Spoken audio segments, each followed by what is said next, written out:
بسم اللہ الرحمن الرحیم۔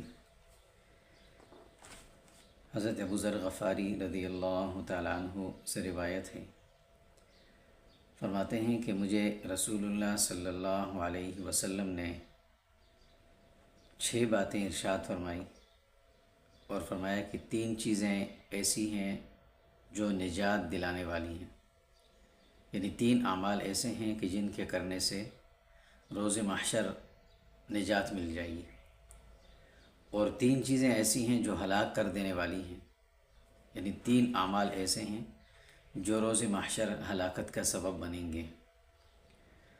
وہ نجات دینے والی 3 چیزیں کیا ہیں؟ ایک تو یہ ہے کہ اللہ کا خوف ہو، چاہے آپ خلوت میں ہو یا جلوت میں ہو، تنہائی میں ہو یا کسی کے سامنے ہو، اللہ کا خوف تم پر غالب ہو۔ دوسرا یہ کہ حق بات کہنا، چاہے آپ غصے کی کیفیت میں ہو یا غصے میں نہ ہو، جس حالت میں بھی ہوں بات حق کہنی۔ اور تیسرا فرمایا کہ اخراجات میں میانہ روی اختیار کرنا، چاہے تم مالداری کی حالت میں ہو یا تنگ دستی کی حالت میں۔ اور 3 چیزیں جو ہلاک کر دینے والی ہیں،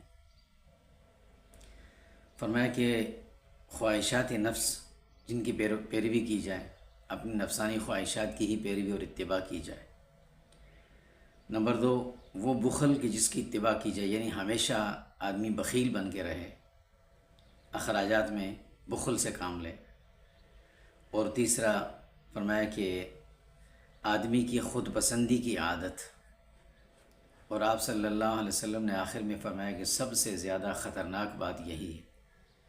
خود پسندی سے مراد یہ کہ انسان اپنے ہر کام کو خود ہی خود اچھا کہے کہ بس میں جو کچھ کر رہا ہوں صحیح کر رہا ہوں، جو کہہ رہا ہوں صحیح کہہ رہا ہوں، میں ہی صحیح ہوں، باقی جو دنیا میرے مزاج کے خلاف جو بات کر رہی ہے وہ سب غلط اور میں صحیح۔